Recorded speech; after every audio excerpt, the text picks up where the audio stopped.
Welcome to another episode of Complete Developer Podcast, the podcast by coders for coders about all aspects of creating your best life as a developer. I'm Will, the accomplished developer and aspiring software architect.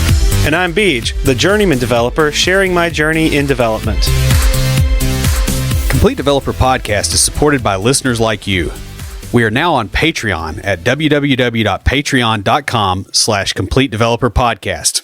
You're fired, canned, sacked, dismissed. Get your box and go home. Have a job in software development for long enough, and you'll eventually lose it. Whether through acquisition, being downsized, or even being fired, no job is permanent. When this happens, many developers are poorly prepared for a job loss. Recovery from an unexpected job loss can take a lot of time and effort, as well as taking an emotional toll. In general, a job loss isn't going to be a pleasant thing to endure, but there's a lot of things that you can do to at least mitigate some of the damage. In this episode, we'll be talking about some of the things that you can do before your job is going away, after you find out about it, and while you're looking for a new job, in order to make the experience a little bit less painful. But before we get started, Will, what have you been fighting this week? Well, work is better. I've been messing around a little bit with Vue.js on the side, playing with that as since I've been doing Knockout anyway, it's kind of a logical transition. Because I don't overly like the heavy SPA stuff as much. I know when I first learned about Vue, my immediate thought was, Will's going to love this. I think I told you that when I first learned about it. Yeah, I just don't like the all-in-one stuff, especially on JavaScript frameworks, because they change so fast. And I'm like, I can't have the whole system change like this. Which is so funny because you also complain about things like Node, where you have to go out and pull in every little thing that you need. Yeah, well, Node is a really pathological example of it because, okay, so just to give you an example, right? I expect that I go out to my toolbox and I've got a hammer and I've got a saw, and I'm okay with putting those things together and building something. Right. With Node, I go, hey, I want a hammer. Well, first, I need to pull in iron.js.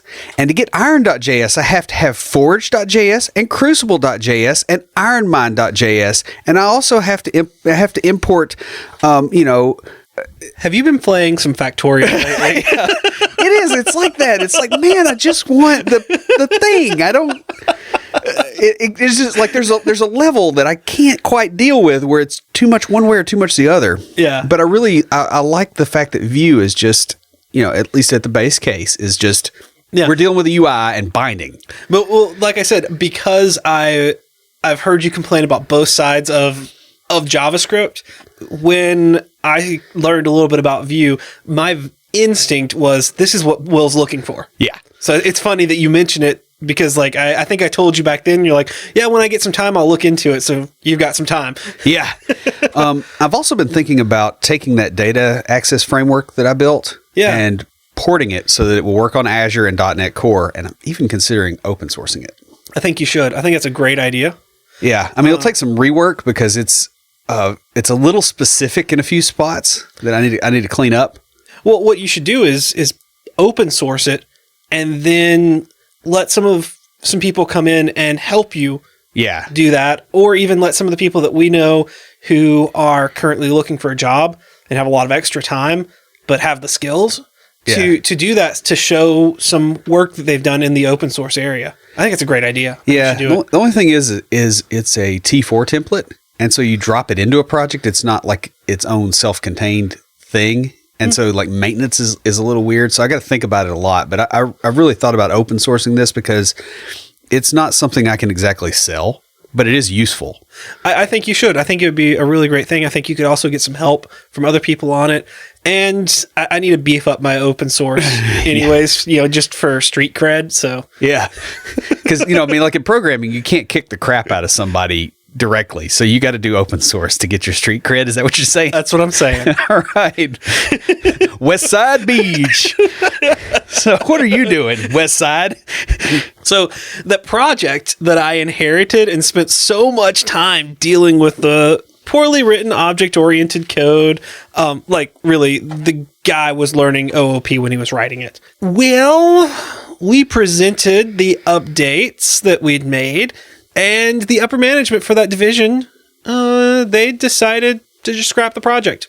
Oddly enough, no one on the team was upset by this. It's like one of those sand mandalas that, monks spend days creating that gets blown away by the wind. Yeah, it was actually kind of peaceful when our boss came over to us about an hour. Well, it was an hour and a half because we went to lunch and then came back. So it was about an hour and a half after the presentation and said, so we met right afterwards and they decided to scrap the project, and everyone on the team breathed a sigh of relief. Yeah, it's, and you would normally think, people wouldn't react that way, but the situation is the stuff that you know that you don't know is stuff that you never have to know. Yeah. About how, weird corner cases and stuff, like that's not something you ever worry about on that particular project now. So I get it. On a not so peaceful note, let's go Predators. We're in the Stanley Cup playoffs. Actually, number one in hockey right now. Awesome. It's exciting to have a winning team, though, man, ticket prices have skyrocketed since last season. I was talking to some of my coworkers. We went to a few games together last year, and one of the guys said, like, he and his wife went to 5 games last year, and what they paid for the two of them to go sit in nosebleeds last year would have been the cost for one game this year. Yeah. Because, we went to the Stanley Cup. I mean, we didn't win, but we were there. This year, however, not going to jinx it, but let's go Predators. So my dad moved this past week.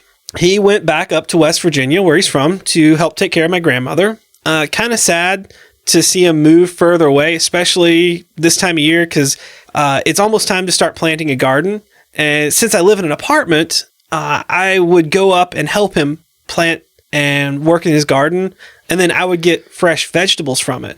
So it was kind of nice. I enjoyed that. I enjoyed the time with him. It was pretty cool.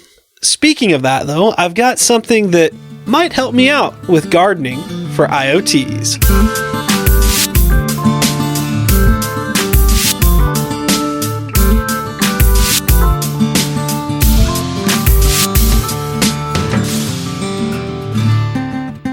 So I found this on Kickstarter, and it's a product called Urbot, the world's first artificial intelligence indoor garden. It's an indoor garden using IoT, robotics, and AI to manage the growth of your vegetables. The company produces a line of smart gardening robots that allow you to grow your own food, spices, or herbs at home in any climate. It's basically a miniature greenhouse that is run by robots and controlled through an app that you can download on your phone. I mean, like, talk about living in the future. This is awesome. It controls the water, light, nutrients, all that, and allows you to set preferences. It's kind of a cool idea and a step closer to sustained living on something like long space voyages. So, I may support this Kickstarter just because I really want one of these. This idea is so awesome. Yeah, and it's just something that needs to be out there, really. Yeah. That said, though, this is a Kickstarter, so I'm not suggesting anyone else support them without doing your research on it. And, sometimes these things don't make it, but I really like this idea. I'm going to be following it, and I hope they make it.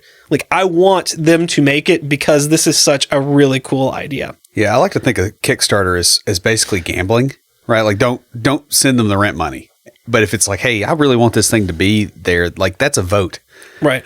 And I know I've participated in Kickstarter for a couple of other projects, some that didn't make it and some that did. But like you said, it's not, you don't send them the rent money. You send them, oh, hey, I've got a little bit extra and I want to get something out of this if it produces. Yeah. So who's talking to us this week? Grabbed an email from Chris. Hello, Will and BJ. I want to start off by saying that I really appreciate your podcast. You guys do a great job of making a super approachable podcast that is able to take complex concepts and break them down into something that is understandable for people like me. My question is about code ownership. I'm an intermediate developer with around 4 years of experience trying to upgrade to a senior lead developer position. At work, we develop mainly with Angular for the front end and .NET Core 2.0 for microservices. I tend to take ownership of problems and technologies that we haven't approached yet. The issue is mainly with the microservices that I've created because they are used by multiple teams. I'm interrupted from my sprint work quite often by people asking me my opinion about a change to a service that I created a while ago. I don't necessarily want to be seen as the person to come to about problems with a service just because I originally made it. I have to mention that I feel that these are appropriately written with test-driven development practices along with abstract DI OOP principles. What is a tactful way of letting people from other teams know that I don't necessarily care about every small change that they make to my services? I don't view them as mine, but everyone else seems to. The inclusion on pull requests outside of my sprint and the interruptions from questions take away the time that I should be spending towards my sprint work.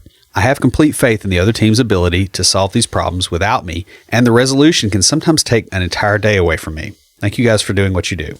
So, Chris, this is something that I completely understand because we use a lot of microservices that we have a team for building them, but also if I, as an applications developer, come across something that I need and they don't have capacity because they're working on something else, then I end up building it. And a lot of developers take pride in what they built, and I'm sure you're very proud of the code that you built and you're happy that people are using it, but some developers take that a little too far and they get upset when people make changes to their code. Yeah, they get territorial. Yeah, they really do. And so the people that are coming to you about this may have that in mind and are trying to avoid that, even though it's not in your mindset at all. The other thing is when I build a service at work, if someone else needs to use it or if someone from that enterprise team takes over, they come to me and talk to me about it.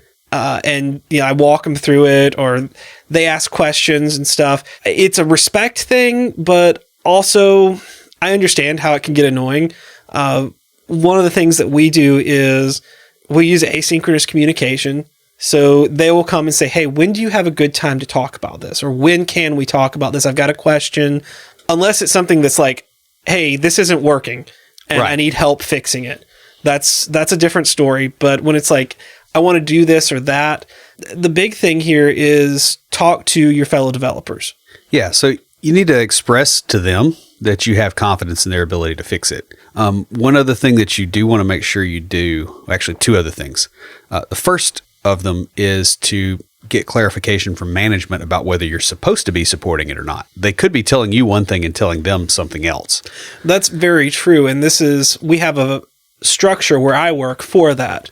Whereas, a lot of places are not very structured. Yeah. And the other thing I would do is I would try to set up an official handoff meeting.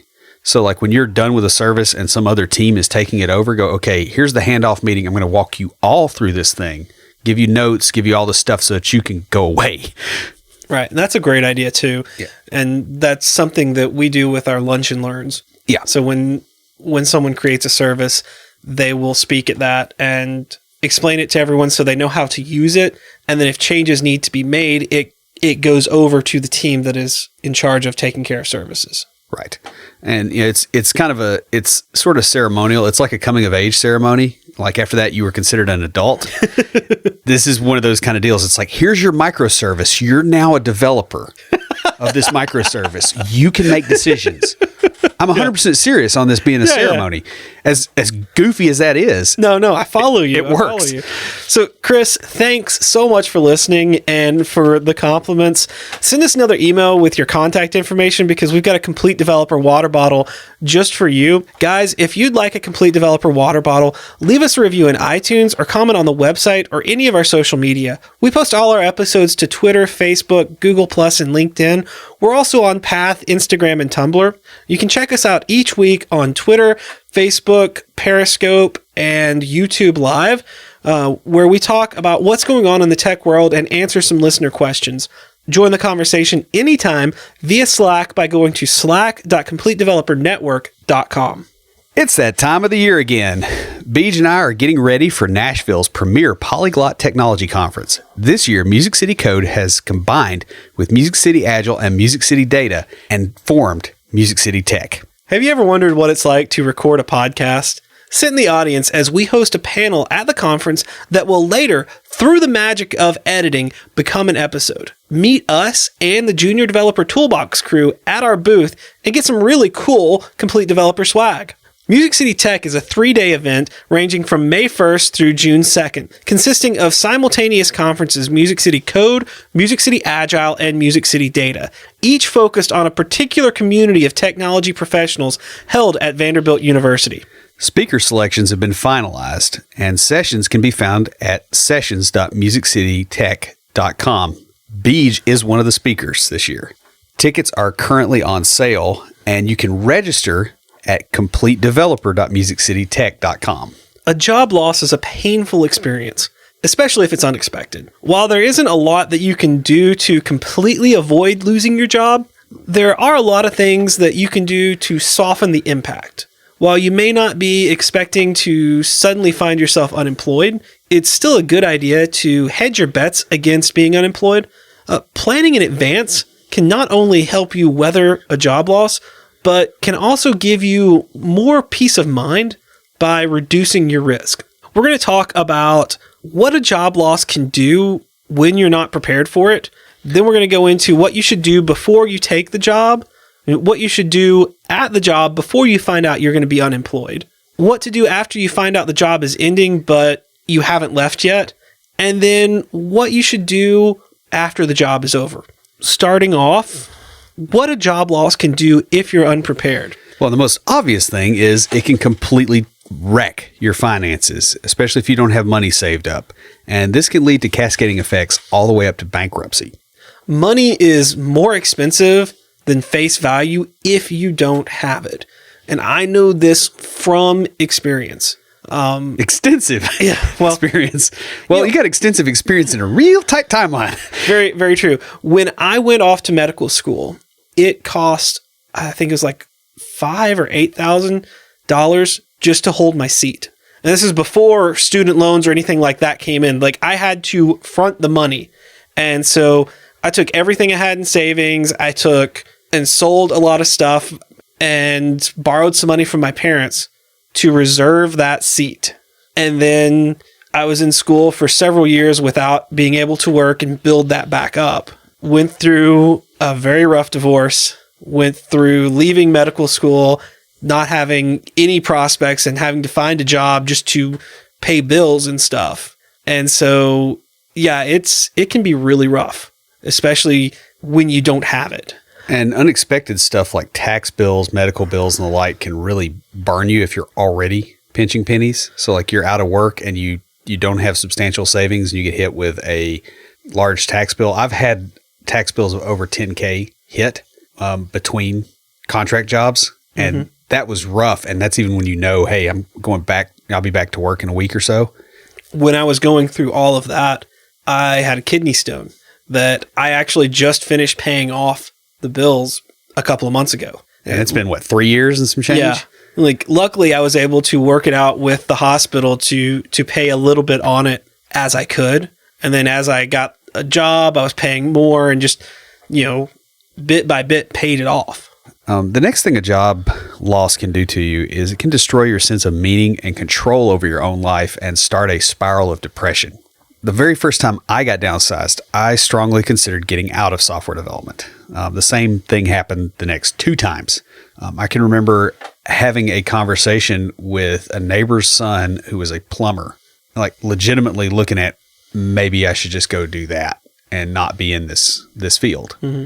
Because job losses, it really, really messes you up. And when you feel like you're at the top of your game and you get downsized, like that really hurts. It's a slap in the face. We tie a lot of our self-worth around what we do for a living. Having that suddenly disappear can have a very surprising effect on well-being, especially if it's never happened. Like, it's happened to both of us. Yeah, we've been hit enough at this point. It doesn't. Yeah, it's not going to phase us. But the first few times, yeah, it does. And people, and the other thing too, especially in this industry, is people job hop or the jobs, like you're kind of jumping onto moving targets a lot. And so, especially if you're dealing with startups and those kind of things. And so some of the people around you will also say things like, we had some family members that talked to my wife and said, doesn't it bother you that he changed his job so much? Early on in our marriage, because, again, this industry changes a lot. It's not like other industries where you get a job and you stay in it your entire career. Yeah. Or you stay in it for 5 years, 10 years, whatever. Like you don't get raises here if you stay put. And so it's really very difficult. There was a study recently about people that had a sudden drop in wealth and the health consequences. You have to go find that online. Just go look for it. There's probably more than one, but it is profound what that does to people. Next, a sudden job loss can force you to take a job you hate just to put food on the table. Yeah, and I did this when my daughter was younger, and we had all the child care bills, and because that's basically a house payment for a small house. And I took the worst job I ever had as a result of that. I got downsized suddenly, wasn't expecting it. It was right before your wedding, and I had to take another job real quick because, hey, I'm about to go out of town for a week, and I'm just kind of hanging. And that job was awful. Like, I didn't vet it well enough and all that. It was just like, okay, this will work and I'll be fine. It's well worth being prepared to minimize the risk of this as much as possible. I am in the process now of building up so that I am prepared. And we'll talk more about that in just a little bit. And a job loss can ruin vacations, holidays, and future plans, including ones that you've already paid for. I've known a number of people who've gotten laid off right before Christmas or other major holidays. Christmas is a really bad one for some reason. I mean, for the number of people that seem to get laid off then. Mm-hmm. Or they were informed of an impending layoff before Christmas, and the layoff actually happens in February. You remember in college? Yeah, when you were in Ireland and you got downsized or your check bounced. So I was on a school trip to Northern Ireland, and the company that I worked for went out of business. I think there was some funky financial stuff with the owner, but 2 paychecks bounced. Yeah, and you're overseas when it happens. Right. And so at the time, everybody had told me, oh, don't transfer a lot of money into cash and do that because it's cheaper. You get a better rate using your card. So I didn't have cash. I had my card, and suddenly it stopped working. And I'm like, I know I've got money in the bank and so it was very stressful. Thankfully, some of the people over there took care of me until my parents could help me out and, give me enough money to make it through. But you and I had a trip planned right after that. Yeah. And I paid your airline fare. I remember that. Yeah. That was a surprise. And yeah, it really can ruin things. I mean, you're just getting downsized 2 weeks before your wedding. That puts so much stress on. And, it put a lot of stress on what would have been an otherwise good road trip. I probably would have had a whole lot more fun at your wedding if I hadn't had that 2 weeks of freaking out beforehand.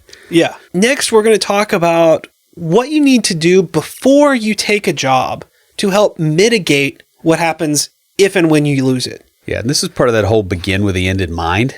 So first off, find out about the company's financials. Good, experienced developers do this. Not just developers. Just people with experience in the job force do this. Either you ask or you find out some other way. You can take a job at a company that seems like a perfect fit only to find out that the job suddenly disappears as half the office is laid off. Yeah, and that's happened to me several times, and I check in advance now. In fact, you were there one of the times that it happened because we were at a Microsoft thing, and I got a call from work to come back to the office. Yeah, and we had ridden together, so I had to drive you back to the office and then help you carry your stuff out because you got laid off. Yeah, and I mean, the rest of the office did too. I think there was 8 people or something, and there were only 12 people in that office. If it's a government job, find out what the policies are around layoffs and job stability because they're going to be different at different levels of government. Federal is going to be different than state level. State's going to be different than city level and things like that. Yeah, and plus it also, I guess, depends on who you're working for. If you're working for a department, that's one thing. If you're working for a politician, it's another thing because that job could go away after the election. That's very true. Or if you're working for an appointed position. Right. So this happened to my brother-in-law where his job was working for an appointed position. And so when the next election cycle happened, that person's position got replaced and their entire staff got replaced. Yep. So he was out of a job. Next, before you take the job, budget to save money towards an emergency fund from the start, if you can do this. Now, this is what I was talking about where I am just now getting to do this. I've been paying debts off left and right this year. It's just this happens to be the year that I'm able to get them paid off. But this really is the most critical piece of advice that we can give. Try not to live hand to mouth if you can help it. for any longer than you have to. Because you did it for a while. I did. And I had to get the things paid off.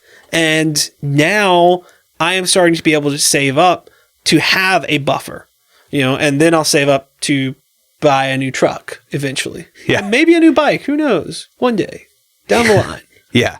Lofty goals. But you don't do it, before you have the money. And the big thing is you're going to want to have savings equivalent to several months of living expenses put somewhere where you can get your hands on it quickly, right? So you don't put it into, your mortgage, or you don't put it into your down payment on your house. You don't put it into stocks or something like that. It's in the bank. You don't put it on a CD or something. You put it in a savings account that sits there. Yeah, it's not going to earn the interest. Yeah, but that's not what it's for. Yeah, it is there for emergencies. Yeah, it's loss prevention, not gain. Right. Think about it like this. If losing your job means losing everything, you're going to end up tolerating a lot of stuff that you should never put up with. That's happened to me a couple of times where money's gotten tight and I've had to stay in jobs that I absolutely despised for a lot longer than I would have otherwise. Mm-hmm. Next, when you're starting a job, you want to figure out what things they won't tolerate so you can meet those expectations, or you can know that this isn't the place for you. Right. If being late is your boss's pet peeve, it's best not to find this out while you're being written up. Right. You want to know this beforehand so you can be early, or if that's a problem, like you're driving from 45 minutes away through a major city, maybe don't take that job. Mm-hmm. This can often mean being in the office for longer hours, even if you aren't working the entire time. So a lot of places view you as a butt in a seat. Mm-hmm. And so they expect you to be there 8 hours a day. How many of us actually write code for 8 hours a day? It's hard to do that. Oh, yeah. Like you just mentally can't. And you'll make a lot of stupid mistakes. And so what ends up happening is a lot of people end up working like 4 or 5 hours a day, and there's breaks and there's, reading documentation or, trying to up your skills or whatever, or designing stuff. But actual like hard coding, it's pretty limited. That may mean that you don't get to go home as early as you would if you were just getting paid for the coding time. You got to figure out how to fill that in if you're in one of those kind of places. Well, one of the things we have is we are expected to, on average, code 5 hours a day. The rest of the time is meetings or looking stuff up, things like that. The next thing you should do is figure out what job skills you can learn at the job that will help you after it ends. You want to try to avoid jobs that offer no new skills and experience, because that means that your next job search will be starting from a worse place, because your skills degrade over time and the value of those skills degrades. And this is sort of a balance, because you have to balance, all right, I know something well enough to get the job with the job also provides. And so there's a balancing act here. And sometimes in your career, you're going to have jobs that provide less so that you can maintain your skills and have a job through that time. And then other times you're going to be able to have jobs that provide more. Right. Especially like when you have small children at home, like you've got to go for stability more than going for stuff where you can learn more. Because that's not what I did, and that is real stressful. Don't do that. Right. That said, if you get the impression early on that you're just going to be a code monkey, you need to be keeping your options open. Now, that may mean that you train on the side, but you know that going into the job, you don't find that out 2 weeks in when they won't pay for $40 a month of training. Right. And on the other side of this, learning to fix technical debt can be a hugely valuable job skill. So don't assume that a lot of legacy or technical debt is a good reason to avoid a particular job. I know you pretty much built a career around fixing technical debt. Before you find out you're going to be unemployed, there's a few things that you should do as a regular practice.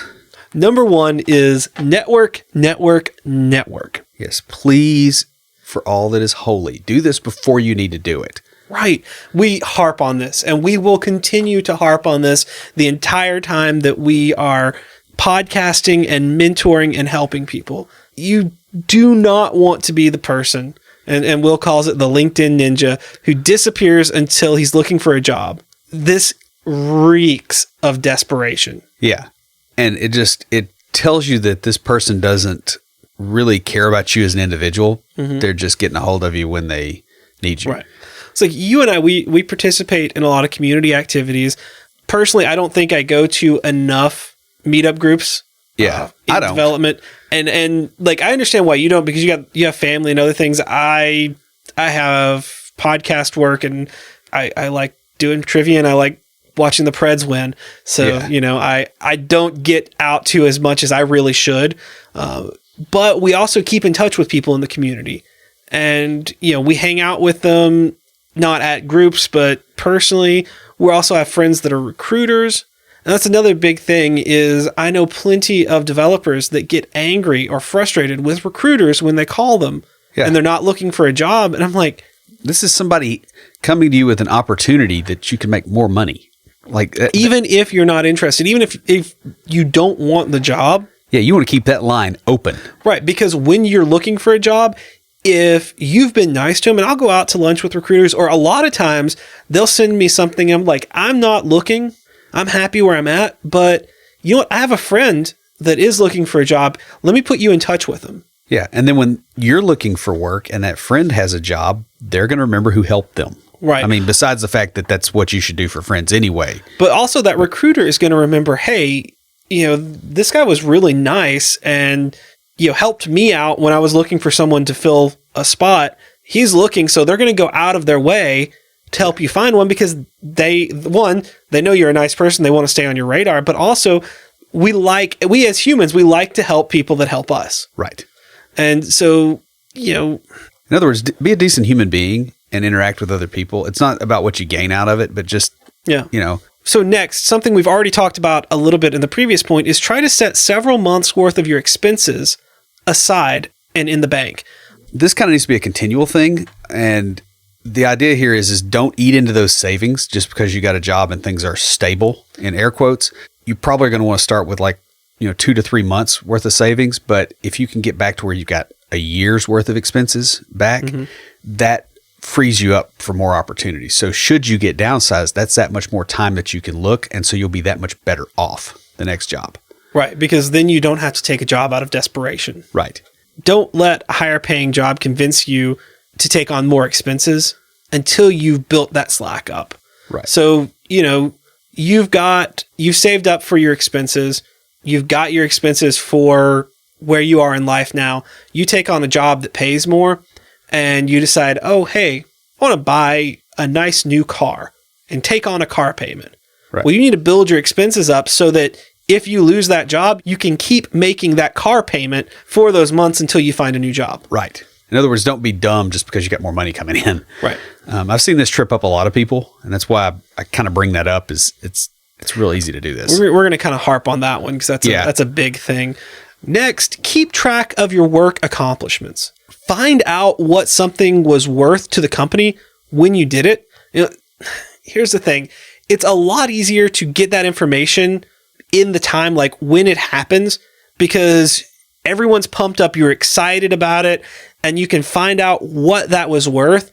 It's a bragging rights kind of thing. Like I built something that was worth this amount or that brought this gain to the company. Whereas if you're trying to find this out when you're leaving, they may not want to tell you, but it's just, it shows that you are looking you only thought of them for what you could get out of them.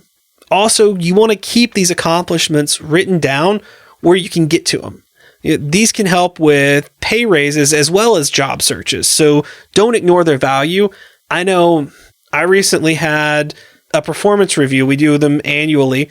And my supervisor asked, these are the things I know about that you've done, but I know you. So what else have you done that I haven't heard about?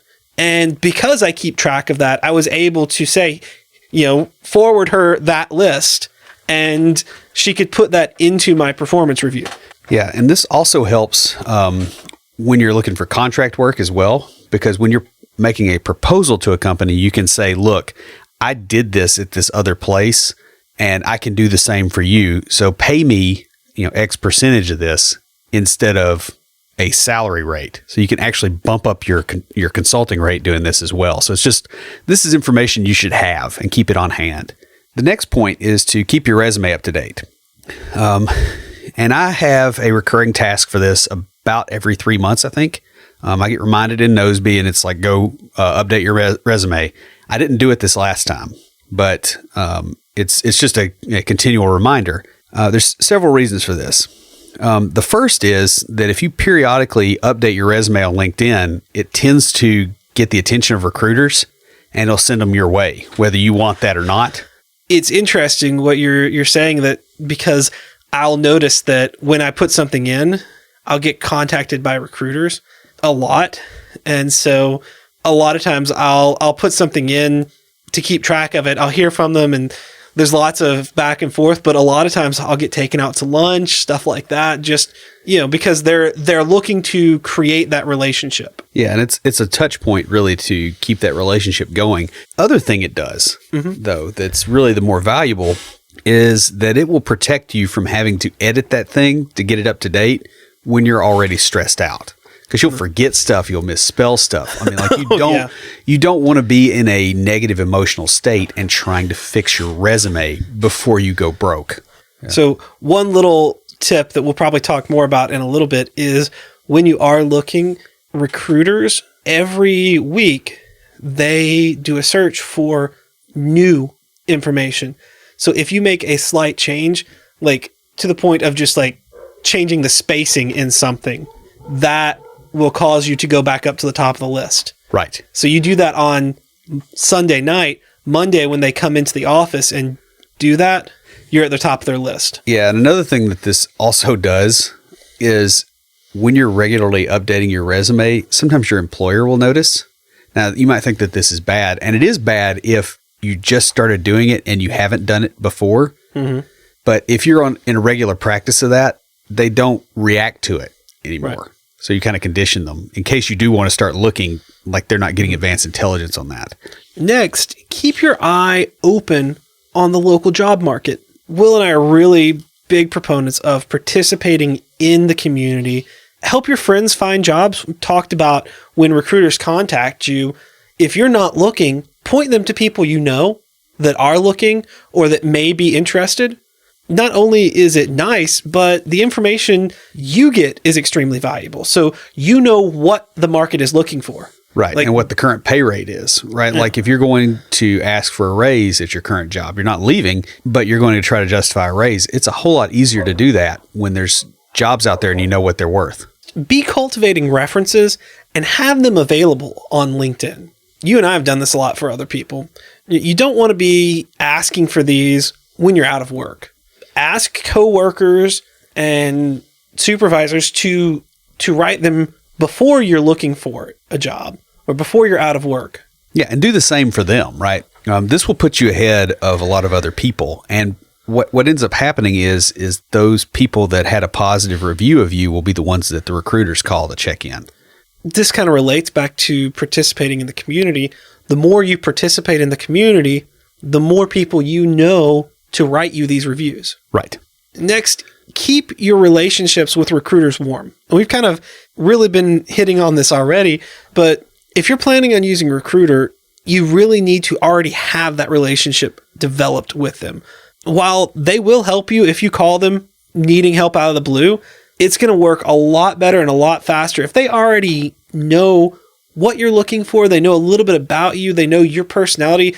They're going to be better able to pair you with the right place. For example, the recruiter that I worked with to get the contract position that ended up leading to the job where I'm at now, I had worked with a couple of times before. We'd gone out to lunch a few times, knew really well. When he contacted me about a government job, I was like, I don't really know if that's going to fit my personality. But I trusted him because we'd gotten to know each other. And sure enough, I went in and interviewed and obviously got the job, but, love it. I really fit in very well there. Will's met several of my coworkers. Yeah. And will agree to this, that it's just like, this is the right fit for me. Yeah. And, I remember calling Lena when the contract work that I had back in 2015 was starting to dry up. And I was like, I want to get a full-time regular job. And I called her and I had a new job within like 2 weeks. Yeah, you did. And I was picky. That's true. And finally, keep your skills sharp with regular training and exploration of new ways of doing things. Yeah, and we've said this before, and it's a little controversial, and I think people misunderstood it a little bit, but your job does not have an obligation to train you. Now, they might, and that's smart for them to do that, but you can't count on it. Mm-hmm. They are going to train you on the stuff that they need, but not on the stuff that might be good for your career. And this means a little extra time on the side to keep up with trends and upcoming technology. It can also help insulate you from being downsized because you're bringing valuable improvements into the business that they don't already have a pathway for. I know I have really great training opportunities where I work, and there's a lot to that, but I still keep my own Pluralsight account. Yep, same here. And part of the reason I pay for my own instead of getting it through work, I could probably swing, getting that paid for through work, is I am reluctant to let an employer know what I'm going through on training material. Because like I've done stuff, way back in the past, I had a Ruby on Rails book, like when Ruby first came out, and I was reading it at lunch at the office, right? I was eating at my desk and going through that book and just, learning how this stuff worked. And my boss was like, oh, I think I knew you were heading out when you were reading a book on another programming language. Like, I don't want to give people that kind of information. Right. It's interesting because my executive director, she started off as a programmer, and sometimes we'll geek out about stuff. Like we were talking about Python the other day. I was telling her some of the syntax sugar that I've learned about it from the group we run, especially Chang. Yeah. And hey Chang, what's up, man? Yeah. And, we know he's listening. Chang's cool. She informed me, she's like, oh, did you know that the IT Academy that we have, they do a class on Python. You should take it. And so I signed up for it. I mean, I got put on the waiting list and now I'm in the next class. Nice. But it's just really awesome because we don't do any of that. But my boss, knowing that I was interested in it, is planning far enough ahead to go, hey, we may be able to use some of the skills that he gains from that. Yeah. So she is encouraging me. And honestly, guys, if you can find a place that does this, latch on, because it is a great thing to have where they encourage you to learn stuff that may not directly relate to them, but they know you can bring stuff in. Yeah. Now, I also worked for one company that sent me to SQL Server Analysis Services training. That was not my jam. I do not ever want to do that. Yeah, I've been through SSRS training, and SSRS is okay, but SSAS is whoa. You've got to have a headspace that I do not have. Yeah, I understand that. Next, we're going to talk about what to do after you find out the job is ending, but before it's your last day. So you want to start off applying immediately to jobs and interviewing if possible. Right. And wait as little time as possible on this unless you have a good reason for doing otherwise. There's financial consequences for waiting on this. That's part of the reason we tell you to have your resume ready so you can send it right then. Yeah, because while you may want to go, all right, I've got 3 months saved up. I can wait a couple of weeks and just slouch off, lounge around and things. It'll creep up on you. And the other thing is that will make you slower. It will. Also, remember, severance packages are basically free money if you can get a job before they run out. Yeah, because I got downsized once, and I was unemployed for 12 minutes. You were with me that day. I was. I got downsized, and when I cleared the parking deck, I called because I had a side project going. And they just bumped me up to 40 hours a week.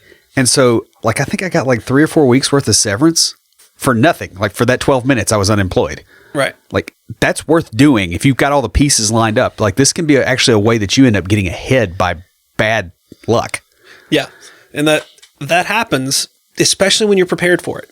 Yeah. This is why we emphasize being prepared for the bad things. Even if you expect them never to happen, be prepared for them. Now, unfortunately, I have never had a job that gave a severance package. Of course, I'm in my first developer job. Before this, it was hospital jobs and a lot of hourly type work. So I've never gotten a severance. Yeah, I have a few times. It's an interesting concept. Speaking of which, find out about your severance package, if any.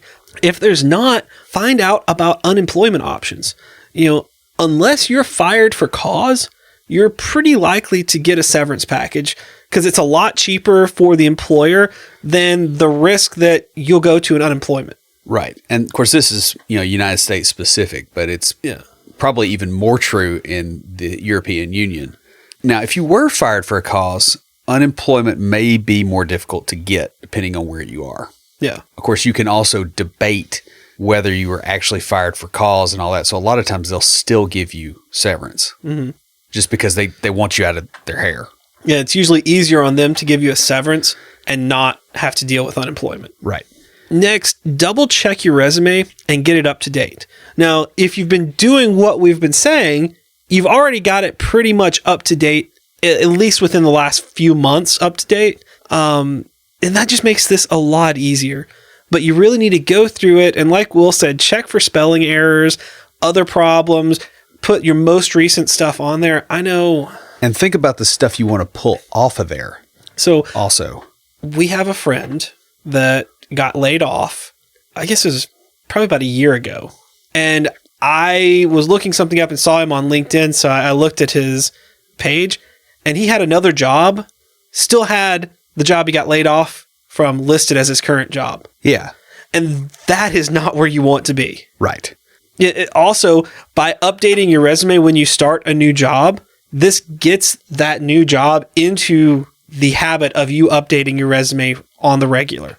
Also, get down information about the places that you've worked, such as street addresses, phone numbers. And this just makes it a lot easier and less frustrating to do before the layoff takes effect. Yeah, I've worked, I've gone through like the recruiting agencies a few times and had like these real extensive background screenings where they go, tell me every job you've had since 2000 with the street addresses, the people to contact, what their phone numbers are.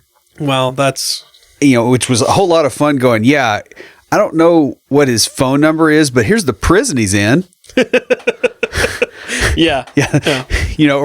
Or here's the cemetery where he's buried when he. Next, we've already talked about this a little bit, but get references from your coworkers. And, if you can, get them to do this before you leave, but as you're going out, because they may be asking you for the same at some point. Yeah, and it might be real soon if there's layoffs happening because those tend to keep going. Yeah. Also, let your network know that you're looking, if you're allowed to do so before the cutoff. Yeah, and if you aren't allowed, then they need to be giving you a severance package to cover you for a while after the job ends. If they're going, oh yeah, you don't get a severance package, but you get till February, and then we're cutting you off, then you just look on the sly and don't tell them. I mean, I've never heard of this happening. Yeah, it can be in some of the contracts. Sometimes I would suggest that that's probably an unconscionable contract provision and that it would be struck down in court, but you don't want to go to court because you're still trying to eat. Even if you aren't allowed, unless there are severe penalties, you really ought to be looking. If it may you can put the word out without putting the word out too. You can go, oh, do they have any jobs over there? Like, I'm just curious, like, what does that environment look like? And ask a whole bunch of questions. And somebody go, oh, they're really curious about this. And when they see a job, they'll think of you anyway. That's true. There are ways to do it without doing it. Yeah. And like, there are subtle things that you can mention at the meetups that you go to on a regular basis that let people know you're looking without saying, I'm looking for a job. Yeah. In that By the way, voice. don't be that guy. Yeah. That's a bad place to be. Next, find out what your options are on insurance. Cobra. Yeah. Cobra bites. Literally. It does. It just like takes chunks out of your wallet. And I don't mean like little bitty like rat nibbles. It's like Tyrannosaurus Rex chunks out of your wallet. Insurance after a layoff, especially here in the US, can be horrible and destroy your savings. A lot of developers don't have insurance through their work because they change jobs so frequently that it is cheaper to get on like a group plan outside of work. Like I'm on my wife's insurance through the school system because she's not subject to layoffs. I mean, like if I had, or she's not as much at least, right?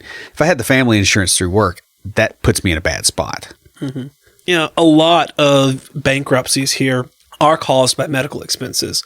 So it's a good idea. Actually, it's almost imperative to have a plan in place. especially if you have a family or if you have some medical condition that could cause you to have to go into the hospital or to need medical attention. And finally, under this, spend quality time figuring out why your job ended and how to avoid it in the future. Always do a retrospective, going back to Scrum, when something goes horribly wrong. There are probably things that you missed when working that might have warned you about the pending layoffs. Yeah, and I'll give an example, a real quick one that I use when the quality of the toilet paper in the bathroom drops precipitously. Like when it's when it's nice Charmin one day and then the next day it's like this sandpaper stuff. That's somebody very obviously pinching pennies, and there's a reason for that. Now, it might have been just a different person who went to get it, right? But it also can be, hey, this company's in trouble. We're cutting all discretionary expenses, and they're reducing training, and they're not doing all these other things. Like there's a lot of signs that you'll see. Offsite meetings is another thing too with upper management when they're all gone, or there's a bunch of suits in the office. Both of those can mean stuff is coming. Yeah. So where I work, the toilet paper is we got to use taxpayer money appropriately. And as a taxpayer, I appreciate that. But, and its lack of signaling ability to you. I'm talking about like in a corporate environment. I know. I just had to bring that up. Yeah. And there's just a lot of little things that you'll see, though, that you get used to going, okay, I know what that means. Yeah. So finally, we're going to quickly go over some things to do your first week after your job ends and onward. So first off, keep a regular schedule. Don't start sleeping in, getting sloppy. This means maintaining your workout regimen, if any. Honestly, you should be having at least something. Don't start eating a lot of junk food if you haven't already been. Right. If you are currently, then maybe you ought to cut that out so that... Yeah, now's a good time. Yeah. And don't watch too much media. Don't sit and watch TV all day. No, it's one thing if you get laid off and you're like, all right, you know what? I'm going to take a day and just decompress and just get myself together. Yeah, that's a good idea. It's when this isn't a planned thing, when it becomes a default setting, that it is a problem. Yeah, like if you do it for 3 weeks. Yeah. And I did lose, I got downsized once, and I think I did that for 2 or 3 weeks and tried to do the contracting thing after that. And boy, was it hard to get back on that. Oh, yeah. I was having a conversation with one of my coworkers about how difficult it is for him when we have to be in the office, because he likes to sleep in till, 8:30, 9 o'clock. Yeah. And just like get up, because we work from home, and get up and just roll into his office and work. I was like, really? I was like, I get up at the same time, whether I'm going into the office or I'm staying at home. Yeah. One, because no one else does that, because we work from home, so they can sleep in and start and work later. And so because of that, I can get stuff done in the mornings, and I am not a morning person. You know this. Oh, yeah. And I get up early for that, and because it's so much easier. If I get up at 6 o'clock every morning, then the 2 days that I have to go in this week and get up at 6 o'clock, I'm already used to that. Yeah, it's nothing special. Yeah. In fact, you get extra free time because you're going in on the bus. Right. Yeah. It does change things. Got it. You should also keep track of where you applied and keep looking. Don't just assume that you're going to get something out of the first few jobs you've applied to. You keep that stuff going and keep on the recruiters if you're working with any. Oh, yeah. I know plenty of people who have, like, the first few days that they're looking, they do a lot of work and they really put a bunch of effort into it. And it's like they just kind of like peter out and just... They're like, well, I'm done now. Yep. It's like they put a lot of energy into it, and then that's it. And you need to put that energy and maintain that. Which may mean doing less at a time, but continually doing it. Exactly. That's what I was getting at. Also, if you're working with multiple recruiters, you may have a recruiter, and I've had this happen when I was looking, where a recruiter contacted me, gave me a job description, because what they do is they'll give you the information about the job, and the job the information about you without giving specifics. Yeah. And then if you're both interested, then they pair you up. And so they gave me the information. I'm like, this sounds really familiar. So I contacted the recruiter back and I said, hey, is this for this company? And because I've already been submitted there. Right. And that's one thing you don't want. You do not want to be submitted twice to the same company. Right, because then you look kind of desperate, and the company will skip you because they don't want to be adjudicating a dispute between recruiters. Right. Next, make sure you get your severance package, if any, and that your insurance stuff is in order like it should be. So previously we talked about making sure that you have a severance package, or finding out if you do, and finding out what your insurance is. But this is, you know what you're supposed to get, making sure you actually get it and following up about that, because a lot of people will go, oh, well, they didn't send it to me, but I'm all right, and go on. No, you need to get that. Yeah, and the other thing too is a lot of companies don't, like especially small companies, like it's really emotional for them to fire somebody, and so the HR person may not get around to it unless you stay on them, because they don't want to deal with it any more than they have to, and they're just, it can tangle them up too. So just like get it done. Well, the thing is, if they do screw up on this, it can hurt you financially before you find out. Yeah. And just don't make the assumption they got it right. Follow up with them, make sure they get it right. Now, one thing you can do during this time that is productive, but not towards getting a new job, is take care of things like doctor's appointments, other things that would burn your time off when you're on the job.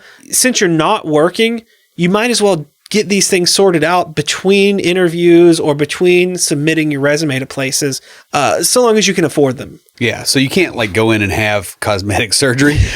Don't do that. But it's like, hey, look, if I have a checkup that's scheduled for 3 weeks from now and I just got laid off, the first thing I'm going to do is call my doctor's office and go, hey, can I do that checkup here in like 3 or 4 days? And if they can do that, that's awesome. Yeah. The other thing is this gets you out of the house, and it also keeps you from having to do them the first week of the new job. Yeah. And that's a rough thing to do, is like switch jobs and then be there like 2 days and then you're going on a trip. That's what happened around your wedding.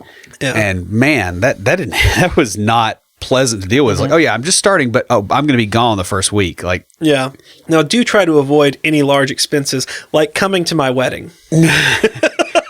No, I was coming. No, it was fun. We were down in New Orleans. It was a good time. The wedding was awesome. The marriage, not so much. Yeah. Well, there you go. Finally, work on learning new skills to help you with your job prospects. Don't just sit around and, you've submitted your resumes and play video games or watch TV while you're waiting. Do training. You're going to have a lot of dead time while you're unemployed. Use it to get ahead of the people who are having to work. Yeah, because they're getting behind. Because they're dealing with the old tech. You can learn the new stuff and be getting up on it.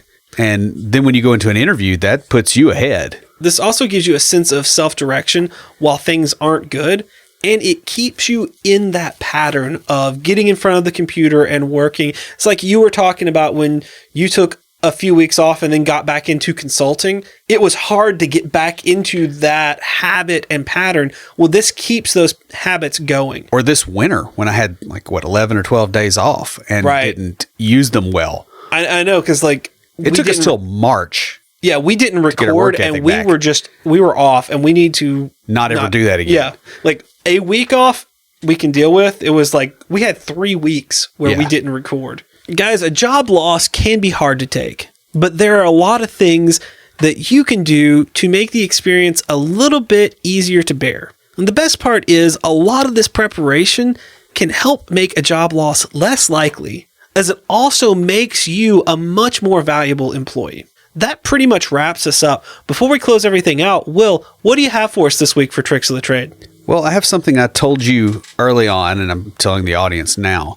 Your freedom is inversely proportional to the consequences of raising your middle finger and walking away. Focus on lowering those consequences as much as possible. While money is a reasonable measurement of this capability, it's not the only one. Your ability to deal with less is another one. Your ability to pivot and do something different is another one. Your network is another one too. But figure out how to grow your finger fund, as I call it, as much as possible. You'll be surprised at both the power this gives you back as well as what you're capable of as the fear goes away, right? You can make more risky decisions or things that seem more risky at work. You can make a little bit more power plays and those kind of things when you know you're going to be okay. You can also do entrepreneurial ventures for the same reason. So always be working on growing that finger fund. That's all I got.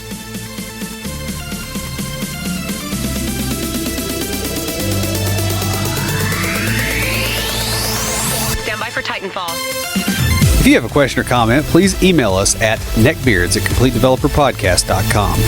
Our theme music is an excerpt from Stand By for Titanfall by Pure Bells, available on SoundCloud and licensed through Creative Commons. The intro music for IoTs is Hillbilly Hip Hop by Jason Belcher. For references, show notes, and to sign up for weekly emails with extra tips and insights, be sure to check out the website at CompleteDeveloperPodcast.com. You can also follow us on Twitter at CompleteDevPod and like our page on Facebook to keep up with news about the show. Catch us each week as we broadcast live, talking about what's going on in the tech world and answering listener questions.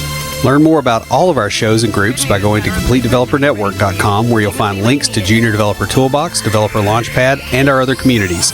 Thanks for listening. See you next time.